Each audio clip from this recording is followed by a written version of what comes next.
We'll call this one a fighter story. I told y'all I was a fighter. What's up, boy? Come here, kitties. What boy? I just got out of the pool. Need to go eat. I'm not gonna stay on here too long.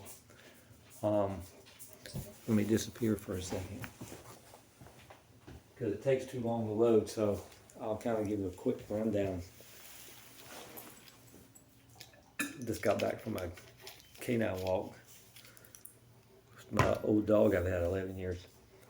So let's go into it with this. What few followers I got. Just everybody's got a story. And me, I'll be on YouTube and I'll watch like these Navy SEALs and Army Rangers and Special Forces and their story and their route and this and that and the other on podcasts and this and that and the other. And listen to their story. This one SEAL dude had a story. It was amazing.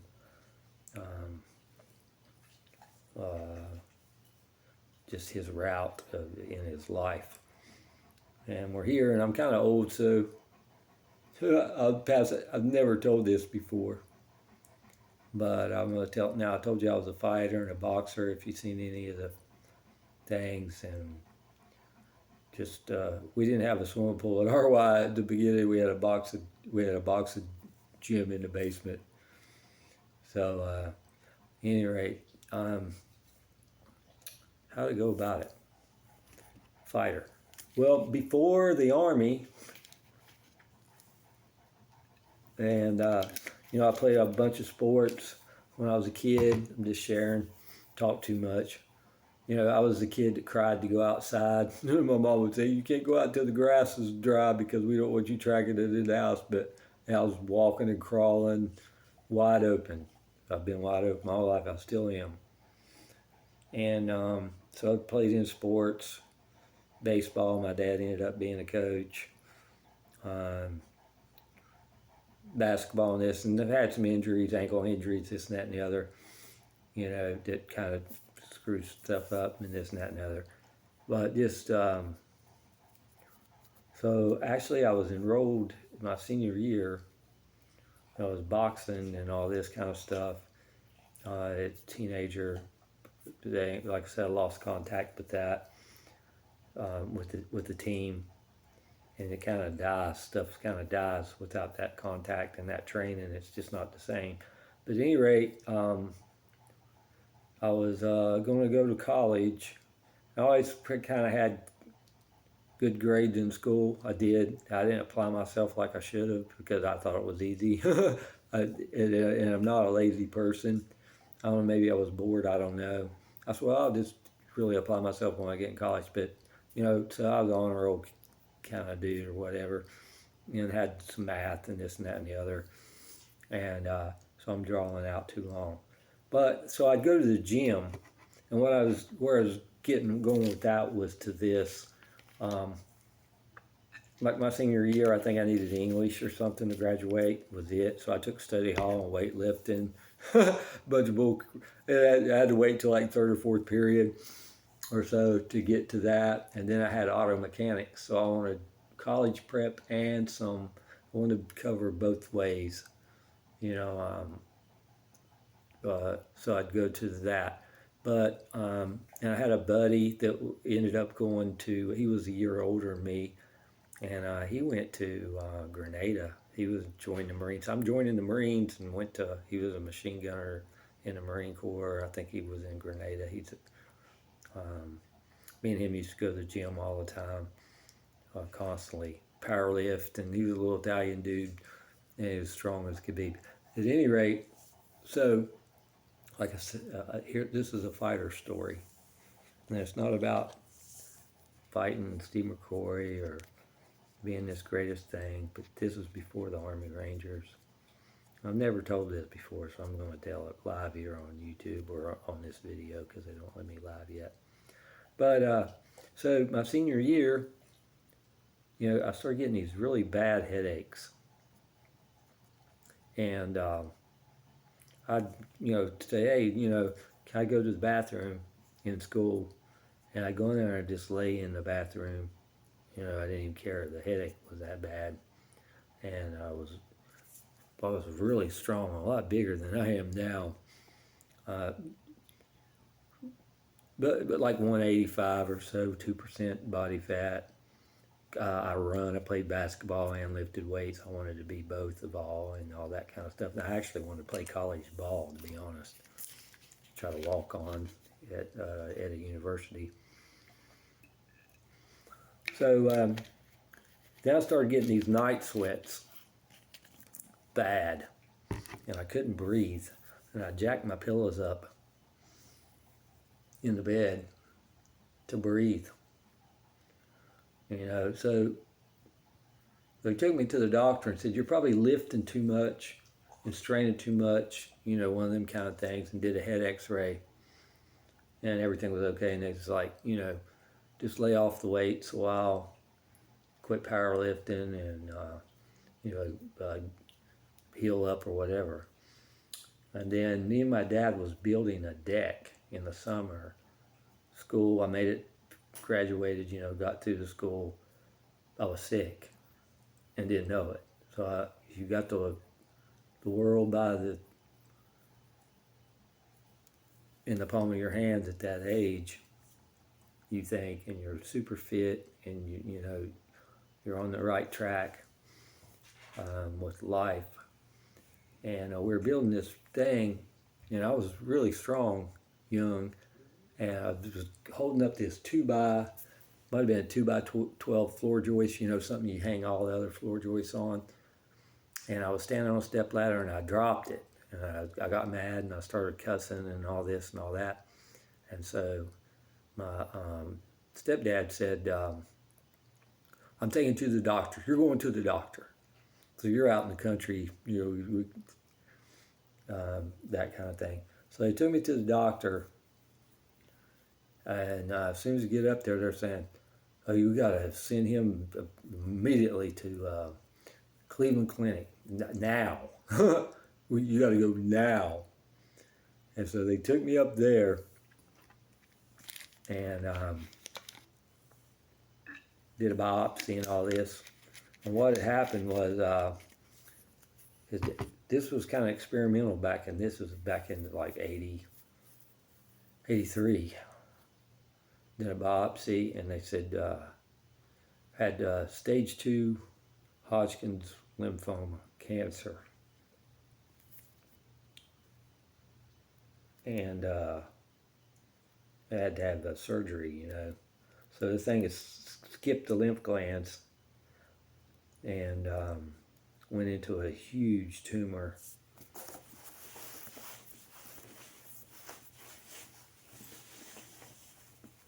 On my lungs. They cut me open from here to there and from there to there. And I have to say, I died, I guess, or whatever you're going to call it. I died on the operating table. And I don't know which surgery I died on. I think it was the second one, I don't know. Because your blood filters through your spleen and all this kind of shit. And this was the 80s. This is 2024. At any rate, a part of me, that's like I said, it's a fighter story. Wasn't ready to go yet, you know what I mean? So, and then this was the beginning of pretty bad recovery. You go from 180 pounds ripped to 128 pounds, and just to walk from the bed to the bathroom and pass out, you know, and there's chemo and radiation and all that. What don't kill you make you stronger, I guess, except for the infantry. The infantry will kill you. I'm just making a joke there, but so that took some time out of my life and some thinking, and I spent walking in the woods and just thinking and trying to recover to get my strength back. But it was like starting over again, you know, when you can't even walk.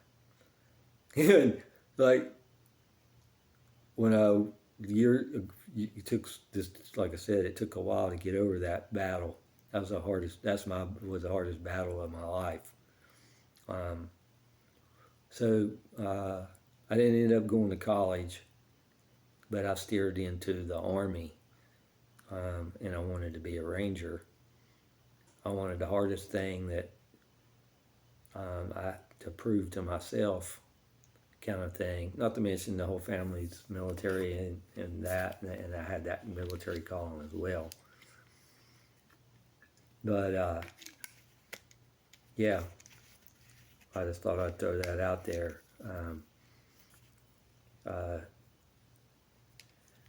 It changes you, you know. Like I said, I've never told that before, but I'm telling it now. So, and I think maybe because I've told it, I got watching this guy was on this shooting seminar thing, training and stuff, and they were kind of clowning around. I guess maybe that's where I get my humor, a little bit of that too. I don't know, but it was this Navy SEAL, and I was mentioning it earlier.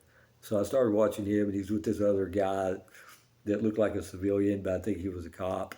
Then they're doing tactical drills, rifle drills, and they're running and they're making jokes at each other and trying to mess each other up. It's like, I mean, they're being safe, don't get me wrong, and they're being serious, but they're putting a YouTube video on and they're having fun with it, but being safe. And they were just dogging each other. It's pretty cool. And I thought that was fun. So I started following him a little bit, and then it come to this, why I'm telling this story. This guy,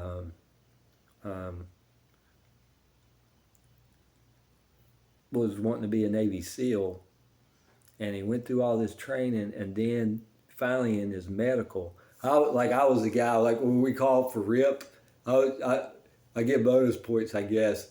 I was the one dragging all my medical records, all these waivers, because he was like, what's up with that ankle? What's up with these scars? You know, I was getting my Army last physical, getting ready to take oath and all, and they said, is this really what you want to do? And so they kind of left it up to me. Okay, yeah, okay, you're good. But this Navy guy, this was an awesomest fucking story. You know, I don't know what even though some of the guys that taught our Scout Summer were SEALs when we did it in UFOL in 91. I don't know what their rank structure is kind of in the Navy. But anyway, when they found out he had this medical, and I'm getting off this because it's not going to load, they found something was wrong with him. I can't remember what it was. But they said, you can't be a SEAL, because they were scared if he dove, his heart could explode or something because of the condition he had. So he had this crazy condition. I followed this dude. I still watch some of his stuff when I see it. So he left. The Navy. He just got out. But he still wanted to be a SEAL. He wanted to be a SEAL that bad. And nobody would do the surgery. It was too risky. And he found this Navy surgeon. It's an awesome story. And said, "Is this, I'll do this for you. We can try it if this is what you want to do." So he asked his dad, and what am I supposed to do, Dad? And here, Ranger. Here, I got a ball. What are you whining about? You're treated like a king. At any rate,